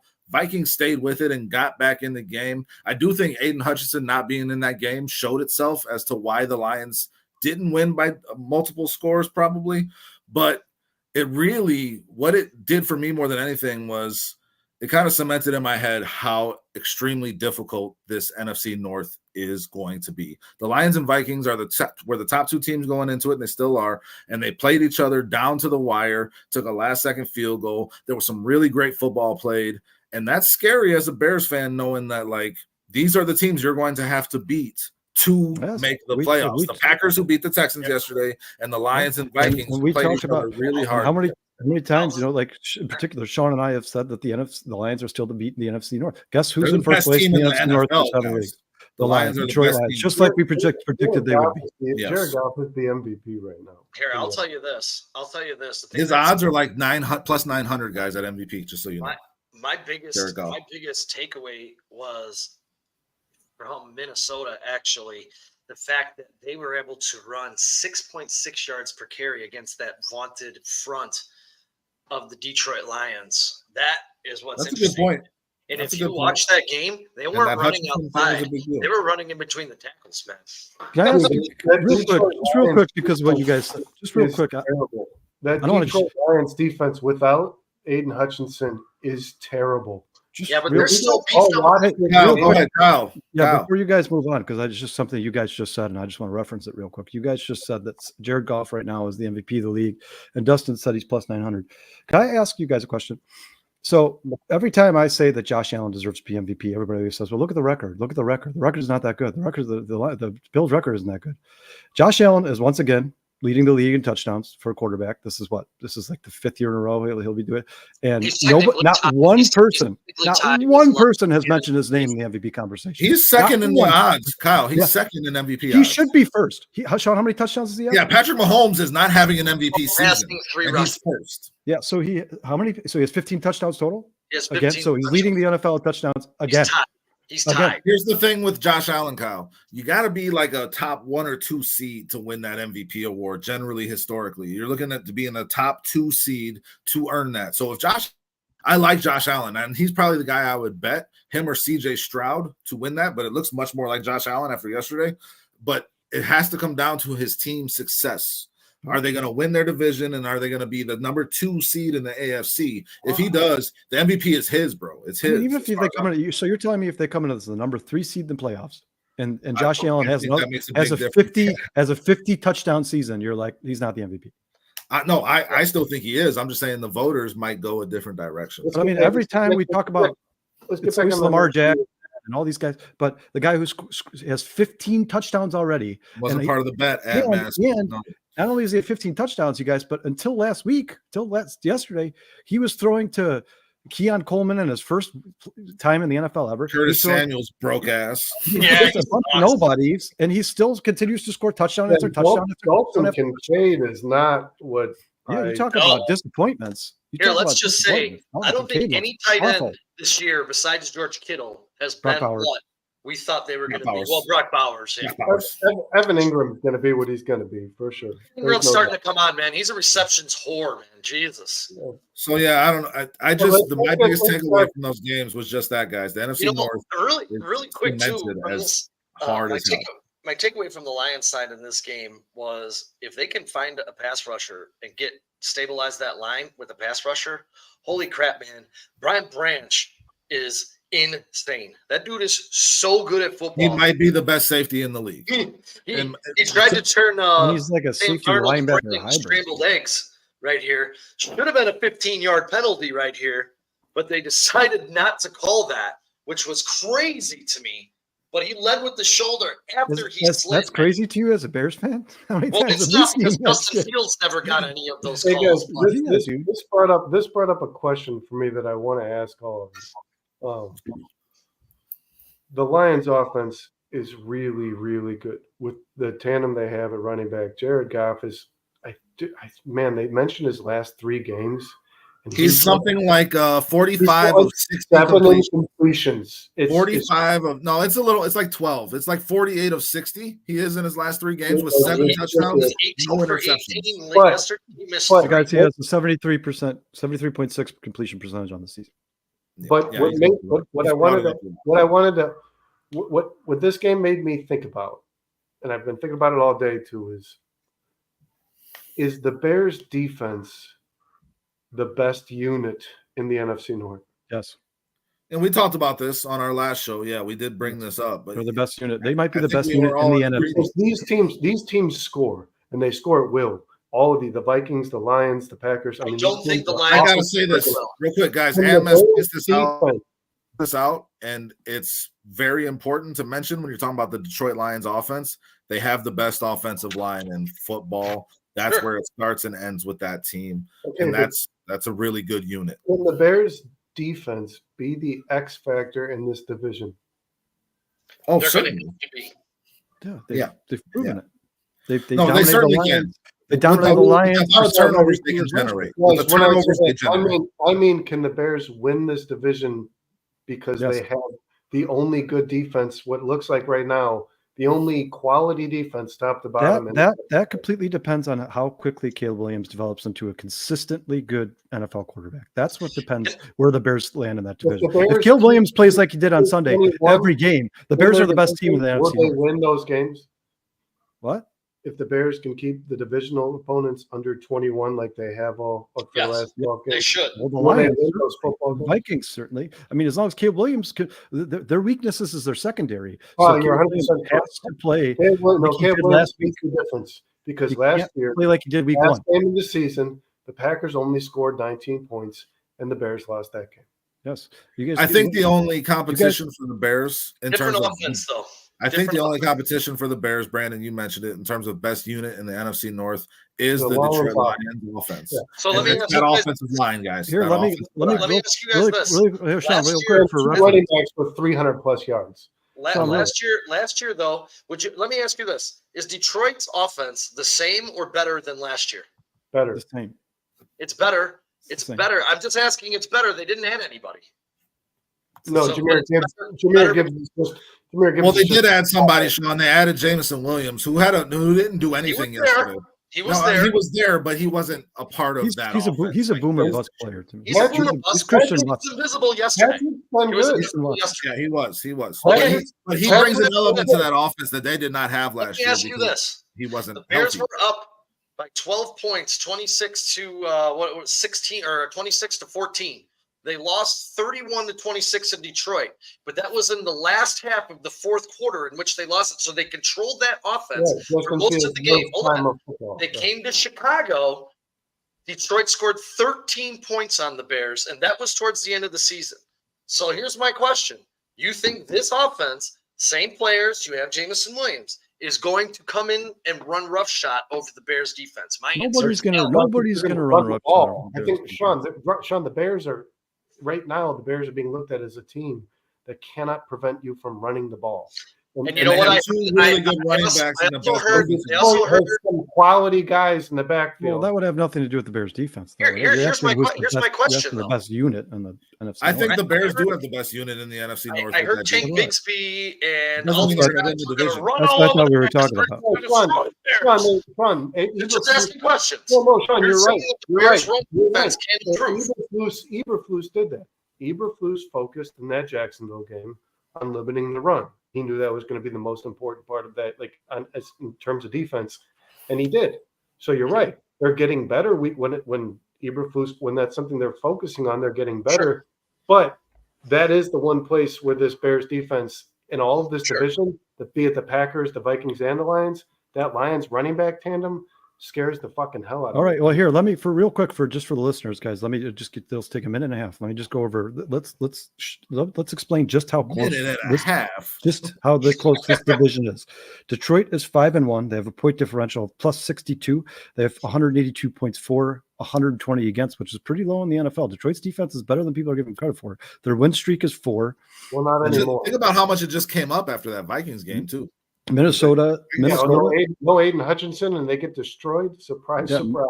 Minnesota is 5-1. They have a point differential of plus 61, so 1 point less than the Detroit Lions, that's how much they won by yesterday, if I'm not mistaken. They have 168 points for, and they have 107 yards against, or 107 points against, which is very, very low in the NFL. They have a win-loss streak of loss 1. Green Bay is 5-2. They're plus 43, so significantly lower than both Detroit and Minnesota. They have 186 points for, so they've scored the most points in the NFC North, and 143 points against, so they've given up the most points points in the NFC North. And then you have the Chicago Bears, 4-2. They're plus 47 in the point differential. They have 148 points scored, so significantly lower than everybody else. But they also have 101 points allowed, which is also significantly lower than everybody else. And the Bears are the only team to win every home game, not lose at home, and the only team to not win on the road yet. So, yeah, winning on the road is going to be the thing there. We're going to win on the road this Sunday. So is Caleb Williams? I mean, within the division points this season. So I agree with Dustin. I do not think the Bears can win the division because I think Caleb Williams, he's going to have his struggles at some point this season, and they're going to lose those games. Now, that being said, if Caleb Williams can learn enough by the time the Bears get in the playoffs, if they could sneak in there, and then Caleb Williams is starting to look a lot more comfortable than he did in the first 6 weeks of the season, particularly the first 3 weeks of the season. And then the Bears defense continues to do what they're doing. Can they beat the Packers, Lions, or Vikings in the playoffs? Yes, absolutely. You just got to get there, man. You just got to get there. But the thing that's concerning with this division is like 4 teams I don't think can make it to the playoffs out of this division. Never happened. It's going to be impossible to bank on it as being a 4th team. You could have 10 wins and be the 4th team in this division the way it's looking right now. And like that would suck because it would suck. I agree. Because like the Lions are just the best team in the NFL as far as I'm concerned. Yeah, you guys want to hear something crazy? You want to hear something crazy? Heard this today. The Lions have three outdoor games all season. Yep. One of them's in San Francisco. I brought that up early on when we did our division. I've been saying that too. 87% of their games are indoors this year. One of them's in San Francisco. They're away. One of them's in the first week of November in Green Bay. Won't be that bad in the first week of November. In Chicago is the only game they play in December 22nd. So yeah, I mean that helps the Lions an awful lot. The limited amount that they're playing on the road and outdoors because Goff has issues with that. They're playing on the road the same as anyone else. But that's why the Bears will win outdoors on the road. Outdoors on the road, Jared Goff is at his worst. Yes, yeah, his splits are. If you look at Jared Goff, that's something we should talk about. If we're talking about the NFC North.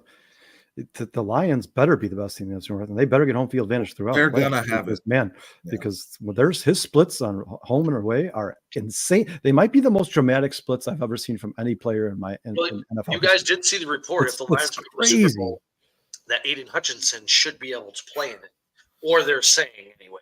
Yeah, I mean, I don't put much stock in that right now. I think the Lions need to make a trade for a pass rusher. So Darius Smith is out there. Uche with the Patriots is out there. They need to start making some moves. And honestly, if you're the Bears, you should start considering making a move like that just to block them from making that move. Just to keep them from getting that guy on their team. That's all they do.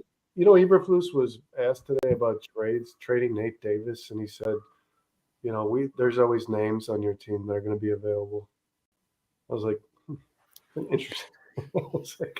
But yeah, so we think that the Bears defense is the best unit in the NFC. But I don't think that means that they win this division. Bernard, I think the Lions are going to win this division. Yeah, Bernard, I agree with you. I think the Lions offense would be a very, very, very like a 1B.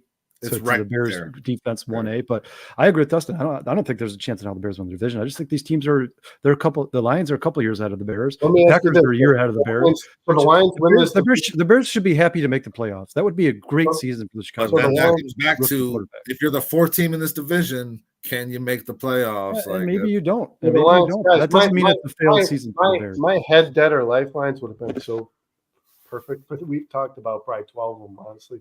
But right now we're 2-0 in the NFC. Okay, hold on. If the Lions win this division, so that's a big leg up, guys. 2 seed in the NFL or in the NFC?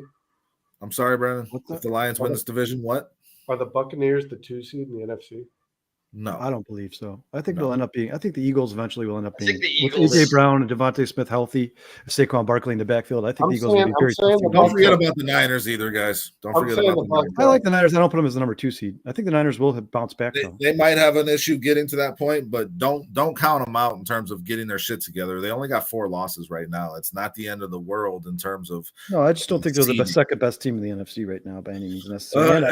When they're at their best, I think they are. But no, the Lions are hands down the best team in the NFL as far as I'm concerned. I think the Niners. I think that the injuries are not like freak of nature. I think this is who they are. I think that these players, this is who they are. Some of them are just injury-prone players. I think George Kittle's going to miss more time. I think Debo's going to miss more time. Ayuk's obviously out for this season. I think Christian McCaffrey, if he comes back, he'll probably miss more time after he comes back. I just think this is who the Niners are. So I couldn't possibly pick them to be the second best team in the NFC. I think the Eagles with AJ Brown look like a totally different team than without him. A totally different team. The Eagles are a very talented team. The only thing that can hold them back is themselves. Yeah. You want to know what's funny about all these elite teams, with the exception of the Chicago Bears? They all have one thing in common: their secondaries blow. The Eagles' secondary sucks. The NFC's secondary. So, like in a market correction type of thing, does that make the Bears just have a better advantage than everybody else? Very well could, man. Yeah, like that's what it comes down to. If you can force turnovers and wreak havoc on an offense like the Bears can, that can keep you in any game and win you games that you probably shouldn't win. Yeah, it just comes down to the 10-7 is what Ant-Man says, guys. I'm sorry, Kyle, but it just comes down to me like this division is so tough. Like you have to finish third. You have to finish third. You have to guarantee yourself a playoff spot. You have to do that. And that's going to be tough sledding once these divisional games start. Well, Minnesota comes here November 24th. I wouldn't slate that in as a victory for them. I think the Bears win in Chicago versus Detroit. I wouldn't slate that in as a victory for either one of those teams right now. So much could change. You know, like obviously they lost Kirk Cousins last year in the middle of the season, and their season what the hell. Like, same thing could happen with Sam Darnold. Same thing could happen with Caleb Williams. Same thing could happen with Jordan Love. Like ultimately, this division is probably not going to end up the way we predict it to end up right now because so much stuff changes in the NFL so quick, and especially with the injuries this year, it's absolutely insane. I've never seen anything like this. But I think ultimately, if you look at the Bears on paper, I think they're a better team than the Minnesota Vikings. I don't know if that pans out by the end of the year, but I think they're a better team than the Minnesota Vikings. I would have felt a lot better if the Vikings got really beat badly yesterday. I kind of wanted to see that to kind of start maybe some bad momentum for them. But that's as much good momentum as you could have coming out of a loss. Dustin, they were getting trounced for most of that game. I agree. But they got back in it, Sean. Well, and a lot of teams, but I mean, that's the here. And a lot of teams are going to score a lot of points on the Lions, man. Here, I was going to say, if that's the Bears and the Bears are up like that on Minnesota, is Minnesota creeping back on the Bears defense? Absolutely not. No, definitely not. Not with the secondary that the Bears have. No. That's what I'm saying. But just us as fans, we're really in for it once these divisional games start happening because we honestly have no idea until they start playing these teams I agree on how it's going to go. We just know that you guys, like Kyle said, with those point differentials, we have real really quick, guys. First quarter, Baker Mayfield passed deep left to Mike Evans for 25-yard touchdown. Oh, I thought Mike Evans wasn't playing. I didn't say he wasn't playing, man. I never said that. He's full go, ready to roll. Sean, did you think Jordan Whittington was playing? I did. Yeah, you did. So did I. You just never know. That's not good for my -6. Well, I thought it was going to be a little bit closer than that.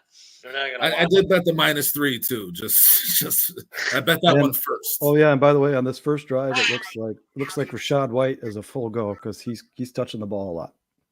Rachaad White still sucks. He's got a pass for 18 yards, and he's got a couple carries for 18 yards. Here, Kyle, let me just say this. Rachaad White is a good pass-catching back. As an efficient runner, as a running back, he is god-awful. Yeah, Sean, I wasn't defending Rachaad White. I'm just saying. I'm just saying. Guys, we're talking about these individual players. I kind of wanted to get into our fantasy stuff. Oh, I got some good ones. Yeah, I hope so too. Fantasy MVPs, fantasy busts so far this year, and then who you foresee being a league winner in the second half of the season. There's always that guy that comes out of nowhere and kind of carries your team. Hey, burn it real quick. Right there, Sean. If the Buccaneers beat the Ravens, got a little sciatic pain there. They're the second best team in the NFC. My leg's getting really tired. No doubt about it. All right, well then let's keep this going here. Let's start with you, Sean. Fantasy MVP, fantasy bust, and then your fantasy player that will be a league winner second half of the season. Oh. Well, my fantasy bust is the worst second round pick I've ever had in any draft I've ever been in. He went from the number 3 overall running back last year to a straight dud this year. Travis Etienne, I got 2 middle fingers for you, man. You're killing my team, dude. Jesus. We'll make sure we pass that along to him. Please do. Sorry, Travis. I'm sure you're like a totally nice guy. Please do. My fantasy MVP. I mean, I'm gonna go with an obvious guy. I know he's had a couple of duds, but he's holding me up and keeping me in this league, and it's Joshua Allen. Yeah, you know it was Josh Allen. Yeah. And honestly, I'm gonna go with him as my second half MVP, who's gonna lead me into the playoffs with the addition of Mari Cooper. I mean, I could throw some other guys in there. Okay, that's interesting. I like that. You Kyle, want to what do you got? For MVP? MVP, bust, and your second half league winner. So for MVP, it has to be Derrick Henry for me personally, just because he's just absolutely dominating football and doing everything. And Derrick Henry has quietly become like a pass catcher in his career. I know it's only 2 or 3 passes every game, but you're in PPR, that's another 3 or 4 points you're getting every week. So Derrick Henry for sure this far in the season is the MVP. I just have to say, real close runner up would be Baker Mayfield. Go look at his fantasy stats this year. This guy's been absolutely a monster. He's been amazing. Yeah, I like that. And for a guy who was probably picked in just threw another touchdown. Yeah, and he was probably picked in the 12th round of your fantasy drafts. Baker Mayfield, if he was picked at all. Yeah, and Dustin talked about it before the season. It's great for sports that Baker Mayfield. It's great for the NFL that he's good. It's great. It's a great comeback story for him. It's also awesome to see the Browns make such an atrocious decision, get Deshaun Watson there and chase Baker Mayfield out. Hold on 1 second. That's right, Scott. Playoffs, mother effer.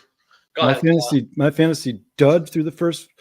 I guess it's just because it's for me personally. Playoffs for the first 6 weeks of the season. I know he had a pretty decent game yesterday, but I know it's going to change here. But for the first, if you're judging solely off the first 7 weeks of the season, it's got to be, for me personally, it's got to be either A, Zamir White, or B, Amari Cooper. I mean, don't pick two. What are you stealing from other people? Amari Cooper. I mean, is Zamir White even worth talking about, though? I mean, really, is he? I mean, that guy is he's just not a good football player. But he was on a lot of lists, though, as a good running back to fucking go with. Amari Cooper's ADP equals points generally. Yes. Amari Cooper's ADP was between 3 and 5, the 3 and 5 rounds, and he had the second most targets in the NFL in the first 6 weeks and was absolutely atrocious, terrible. Yeah, his catch rate was all. He had 2 games with less than 3 fantasy points, and I drafted him in the 4th round of my fantasy league, and he had 2. He was one of the most consistent receivers in the NFL through the last 10 years. He's just behind Mike Evans for the most 1,000-yard seasons consistently, and this is what we get. Now, obviously, it's going to change, so he's been traded to the Bills, and then my fantasy MVP for the rest of the season, guys, is probably I have to stick with Derrick Henry until he stops doing what he's doing, man. This guy, he's going to score touchdowns. He's about to set the rushing record for touchdowns in a season. I know that Danny Tomlinson had 22, but half of those were receiving. Derrick Henry's about more thinking 20. Like maybe guys that you could see maybe plucking from another team to like they're not really going off yet, but you think they're going to start. Oh, kind of like a sleeper. And they can make an impact. There'll be a league winner for you in that vein. I mean, for me, it's going to be Bijan Robinson, man. I know the guy has played inconsistent the first 6 weeks, the 7 weeks of the season, but I told Sean this yesterday. You take starting from the game two weeks ago where he had 2 touchdowns, starting that against the Panthers, starting from that game on when he had 2 touchdowns against the Panthers, and then including this past Sunday, I think Bijan Robinson will score the most fantasy points in fantasy football for the rest of the season. League winner. That's what a league winner is. Hell yes. I like that. Bijan is the guy. And I feel you on the Amari Cooper thing. I got him in an auction draft, and I only spent $13 on him. So I kind of snuck him out there when all the star wide receivers were going. So I got him for cheap, which was a smart play by me, and I'm feeling good about him being on the Bills now. Yeah. But, yeah, he was a big problem for these first 5 games of the season. Brandon, what do you got in terms of your MVP, fantasy bust, and second half league winner? My fantasy MVP through the first 7 weeks is a guy who missed 2 weeks due to injury, so this is going to be a hard case to make. But Kenneth Walker is the MVP. I only say that because, like I said, he missed 2 weeks. He was typically drafted between late 4th round and early 8th round. Oh, man. And he's had 19, 33, 14, 20, 23. Yeah, and Bernard, real quick, even with those two weeks missed, he's still on pace for like 1,500 rushing yards. I wanted Kenneth Walker on every one of my teams. His draft value was insane to me going into this. This is who he was in Michigan State. He had like 1,600 yards and 18. Yeah, he's consistent. Yeah, I mean this. All right, so that's your MVP. Who's your bust? My bust is Sam Laporta, and it's a good one. I only say that because he was drafted as high as second round for Laporta. And we'll go through this. He had week 1, 8 points, week 2, 3 points, week 3, 5 points, week 4, 9 points. He had a bye. Then he had 15 points, and he scored a touchdown on a gimmick play. Yeah, and It it was really the only thing he did in that game. It was like a really flea all he flicker. And when you look at that, And then he had 3 points. This is a guy who was taken in the Yeah. second round. and when you look at that, he was a second round value that you took, and then you could have had Bowers in the 10th or 11th round, and he's tearing the league and real up. quick, we got to give props to Sean. Before you move on, Bern, we got to give props to Sean, because Sean said going into the season, I was like, I think I'm going to keep Laporta. We have playing a league where we get to keep a guy drafted after the 4th round. I picked him up in free agency last year. So I'm like, I think I'm going to keep Laporta. And Sean said, dude, beware of Laporta. Trey McBride is going to be the best. Everybody kept saying Laporta's number 1 tight end in the NFL. Laporta's number 1. Sean's like, Trey McBride's the number 1. And Trey McBride might be the most consistent player in the NFL. Is he having a good season? I haven't paid attention to Trey McBride. Yeah, I think he's first in the position. I thought Kittle is. I think Brock Bowers is second. Here, let me look at Brock Bowers just moved up, so he still hasn't played yet. Trey McBride plays today. Did you end up keeping Laporta? No, I ended up keeping Mike Evans. Nice. So Sean helped you out with that. Okay. What's his name? Just took a 19-yard sack and just took another 10-yard All sack. right, so Dustin, you're right. You're right. He's third at the position, so that's 1, 2, 3. Yeah, it's decent. It's decent. Kittle, Bowers, and then McBride. Okay. All right, Brandon, you got Laporta as your bust. Who's your breakout player second half that's going to be a league winner for you? It's kind of a cop-out, man, but obviously the standard has not yet been reached. CeeDee Lamb, dude. I mean, like, he's had 1 game with over 25 points this year. Yeah, I know. Thanks. I think CeeDee Lamb is very capable of finishing this season out as the best receiver in football. Which if you've got somebody who's got CeeDee Lamb fatigue from his poor performance, go try to trade for him now, is what you're saying, Brandon? Get CeeDee Lamb on your roster. Buy low, yeah, for sure, man. If you can, if somebody somebody in your league is like this CeeDee Lamb, for sure, go take him off that guy's hands. I don't think he's a top 3 pick. Most of those guys are never on the market in fantasy football. Yeah, I don't know why he was. I do think he starts. Hold on, I do think he starts to have 25+ point performances consistently in the last half of the season. Yeah. I think generally most seasons suck. I'm just saying most seasons. I'm just saying if you have your first round rankings, I think most seasons Justin Jefferson will finish as the number 1 receiver in the NFL in fantasy for the rest of his career. Jamar Chase is right there with him. Yeah, Jamar Chase and CeeDee Lamb are no scrubs, but just Justin Jefferson's doing this with Sam Darnold. Justin Jefferson to me is the best receiver in the NFL. But I agree. I mean, CeeDee Lamb's got to wake up at some point. If he doesn't, then the Cowboys are not going to be a very good football team. Because very true. That's basically all they got left. Who else do they got on offense that could win them games? It's got to be CeeDee Lamb. It's got to be. It's not going to be Zeke Elliott. They got Rico, man. Rico. Yeah, no, that's not looking good for them. My MVP was Kenneth Walker. Brandon took him from me. So, I mean, what a surprise. I did draft Kenneth Walker on one of my teams. Like I said, I wanted him on all of them, and he's definitely performing where I expected him to. Jaden Daniels, I got in my auction draft for $1, guys. I got Jaden Daniels for $1 in my auction draft as my backup quarterback, and he's become my starter very quickly. Now, yesterday he went down in the first quarter. I still won that matchup. I'm 6-1 in 2 leagues and 5-2 in another, guys. I'm having a fucking phenomenal year. So. Lord Dustin anytime would be great, MS. But so yeah, I think Jaden Daniels has been an MVP so far, and then like Jahmyr Gibbs has been a big MVP for me, kind of carrying my team. So, but I go like Jaden. 12 MVPs. Jaden, yeah, I got a lot of MVPs right now. Bus would be Brandon Ayuk. I know he's out for the season as of yesterday, which sucks, but that's a good bus. As I was saying earlier, he was not doing shit beforehand. Before he got injured in that game, he dropped a perfect pass from Brock Purdy. That would have been a huge play in that game. He's been off. He held out for that money.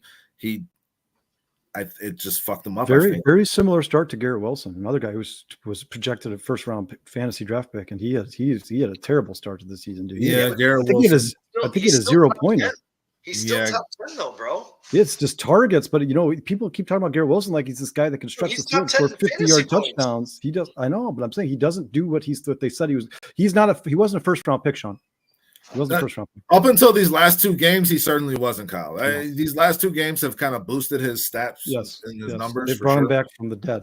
but Yeah, he yeah. is not. But he was a bust in a lot of people's estimation before that. You guys I'll defend Garrett Wilson till I die. Coming into Sean, I don't hate Garrett Wilson. Last night's game, he was the number 9 overall receiver in fantasy, dude. He's not having a panic. And that lines up directly with where he was drafted. But before those 2 games, Sean, he's doing it in boomer bust fashion. That's not who we thought he was going to be. Like Sean, you got to start him every week. I have him on my league, and he has contributed to me losing matchups because he gets me 2 points. That's what I'm saying. That's not what I expected when I drafted Garrett Wilson. That's what you do. You don't expect that from Derrick Henry or Saquon Barkley or CeeDee Lamb, Justin Jefferson, Garrett Wilson. You don't expect it from those guys. The rest of those guys have been pretty consistent. Justin Jefferson's got like minimum 10 fantasy points every single week. My second half, we're dropping him into the second round. My second half league winner. I got a sneaky one that I just want to throw out there before I get to my real one. Rome Odunze, guys. I think Rome Odunze is going to start taking off as this season goes on. He continues to get separation. He continues to be open, and Caleb Williams is going to get better and find him. So if you can pluck Rome Odunze off of somebody's bench, go get him, and maybe he carries you through.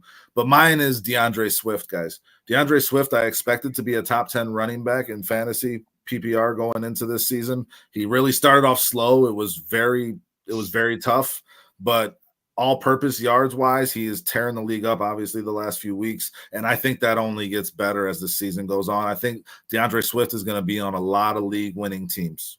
DeAndre Swift. Well, guys, just so we can help out the I was going to say, can I get everybody. Oh yeah, for sure. Sean, you go for. I was just going to say, everybody give you like a deep sleeper that's probably still on the waiver wire that you saw was a guy to watch. I don't know if he's still on the waiver wire, but with Deshaun Rapist Watson finally out of Cleveland. I love David Njoku the rest of the year, man. I really do, dude. He had a season high 14 targets yesterday, or 10 targets, or 14 targets, 10 catches, 76 yards, and touchdown. Dude. I'll take the rapist for 500. Sorry, Deshaun Watson's a piece of shit. All right, Sean, give us a deep sleeper you would pick up in the way on the waiver wire this week. Somebody who might still be available. Somebody who's less than 50% pick. Wait, can I throw this up for MVP? Ray Davis, Hold on. 100%. MVP for the rest of the season. After Dustin said all that Rome Odunze stuff, I'm thinking Caleb Williams could probably win you. I think he's going to be good. I think let's do non-quarterbacks though, because quarterbacks, it's tough for quarterbacks to win your fantasy league because even bad quarterbacks, their point differential at the end of the season, but good quarterbacks besides Josh Allen really isn't that far off. It's not that far off. See, running backs and wide receivers are the ones that are really tough to find at this point of the season. If I had to rely on it, I would say Tank Bigsby and Ray Davis. I think Ray Davis can become. Well, Tank Bigsby's owned in 70%. When Sean went to say Ray, I thought he was going to say rapist again. No. Ray Davis could be a good one, especially if James Cook gets hurt. Michael Evans is limping and he's about to take his helmet off. Oh, he's back on the field. He's on the field, guys. He's on the field. Back on the field. The Bucs are running down. The Bucs are running down the Ravens' throat. Guys, my deep addition in the waiver wire this week. If you're hurting at the tight end position, telling you go pick up Jatavion Sanders from the Panthers, man. The Panthers are going to have struggling quarterback play for the rest of the season, right? We all agree to that. Whether it's Bryce Young or Dalton, it's not going to be anything spectacular. They're going to dump the ball off a lot to tight ends and running backs. And this Jatavion Sanders guy is an absolute mammoth of a human being, and he's played really well in the games he's been in. Played well against the Bears. Yes, since he's gotten opportunities. That was when he got the opportunity. Yeah. Since Tommy Tremble's been out, he had 4 points in the second half of the Bears game, fantasy points. Last week against Atlanta, he had 10, and then this last week he had 12. And Washington is ranked top 10 against tight ends. So he got 12 points against a very formidable opponent. I'm telling you, man, this guy's only going to get better as the season go on. And he was kind of somebody they were talking about early before the season started that he's going to be a sneaky good player in the NFL. I could not look worse. I texted Sean. This is my super sneaky tight end. He did. Yeah, that kid's a stud for sure. Okay, I'll give you one more tight end. Go pick up Hunter Henry because Drake May loves him. He's on my team. I picked him up. My sleeper on the waiver wire would be Kimani Vidal if he's still out there. He is in a good amount of leagues. I mean, that guy, I think, available in any league I'm in. I have him in one, but he's still available in some of the leagues I'm in. So if he's out there and you need running back help, he's a good option for you, I think. My super sleeper is I'm going to be really stubborn on this just because I can't bring myself to say it's not going to happen. Oh, it's going to be. So we're talking about super sleeper. So this can't, like, you know what I mean? It's got to be somebody deep. But I still believe when he plays, because I think he's played like 5 snaps, Roman Wilson will still have an impact on this Pittsburgh I love team. Roman Wilson, man. I believe this. I'm not letting it go, man. I'm not going to let it go. I think when he's finally able to play, he makes a difference on this football team. Super serious. Was there anybody in fantasy you guys believe it's time to, like, even if you drafted him high, it's just time to cut ties? Like somebody like Sam Laporta or Zamir White. I dropped Zamir White. Yeah, I dropped Zamir White as well. A week ago. Zamir White's dropped everywhere. Yeah, that's Rashad White.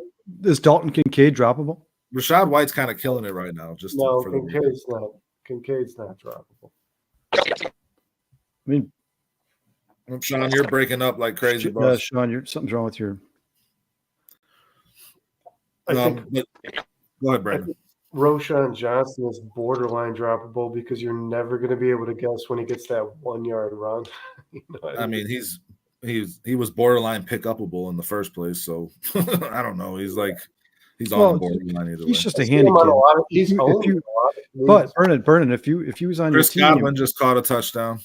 Vernon, if he was on your team and DeAndre nothing. Swift broke his leg, Roschon Johnson has league winner ability as well, man. If DeAndre Swift was out for the season, they threw a flag holding.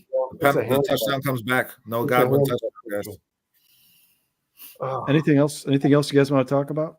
My fantasy receiver, Godwin. You just nullified a touchdown on me. I just nullified it. Yeah, no good. All right, no, I think we got into everything. Sean, you have no audio.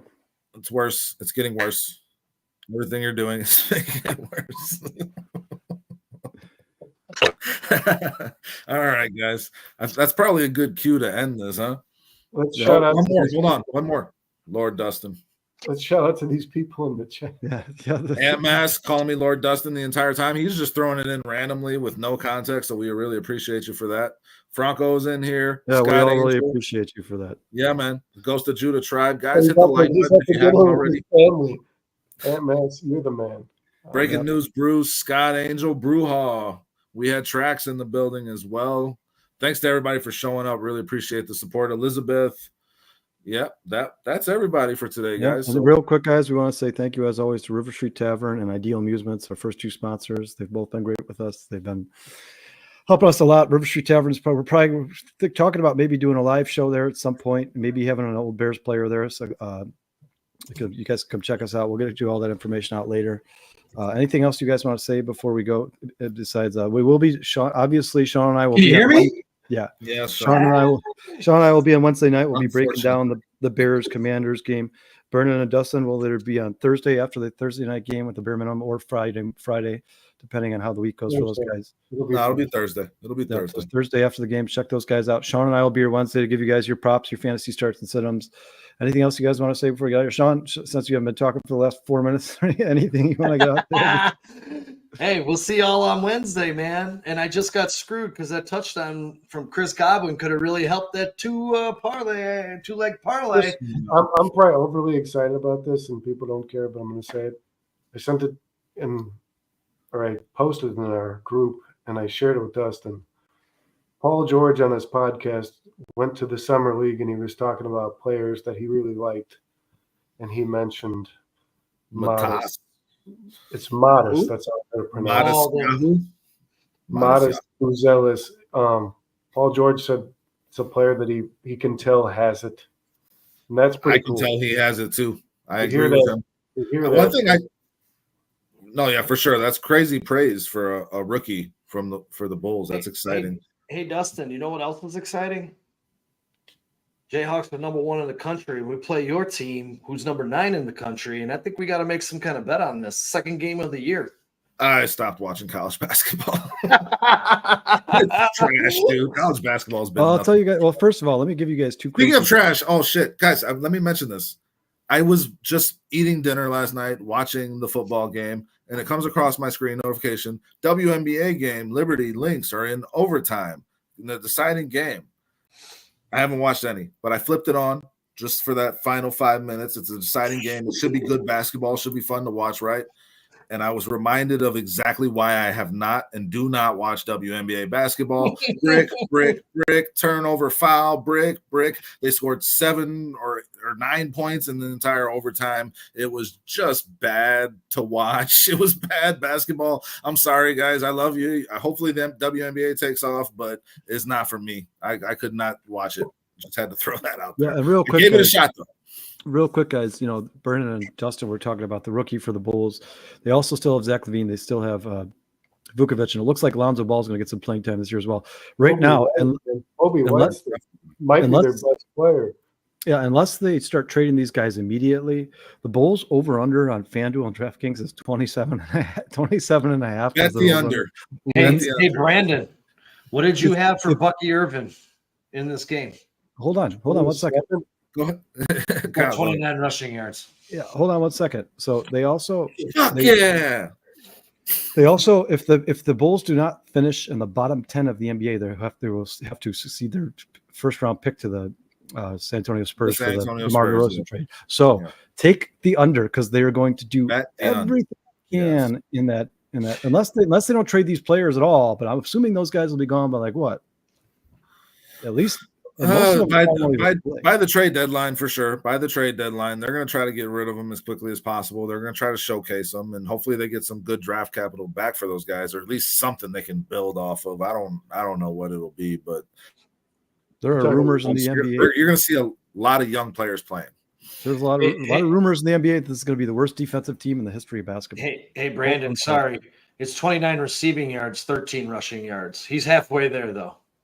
Okay, yeah, I thought Bucky Irving was Rashad White, so I was not wrong. Rashad White. No, I just looked down. I'm on the fantasy page, and I looked at it really fast. Oh, dude, they're both pretty even. So Rashad White has 2 catches for 20 yards. Bucky has 2 for 29. So Bucky Irving has 13 rushing yards. Rashad White has 9.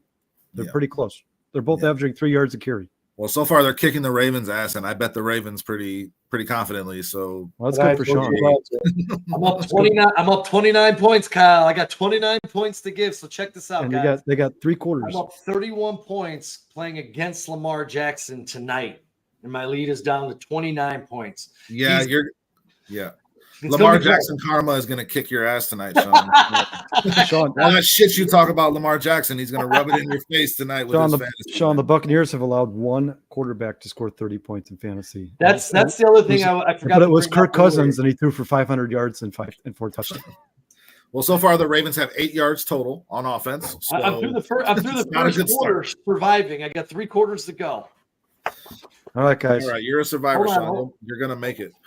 Hold on, boys. Well, we have to watch Sean's Fuck Green Bay video. Hey, Kyle seems excited about this. Let's go. He laughs every time. I can't find inside. It. I think it's fired. No, it's anything you want to get out there before you wrap up? Shit, fuck Green Bay. All right, yeah. Let's. Sorry, we're gonna be the Fuck Green Bay podcast. I thought, Kyle. I'm fine with it. All right, I'm in. All right, guys. Thanks a lot as always. We appreciate you guys, man. Appreciate River Street. Appreciate Ideal Amusements. You guys take it easy. We'll see you later this week. Love you, Giancarlo. John Franco. I agree 100%. All right, guys. Peace. End the shit.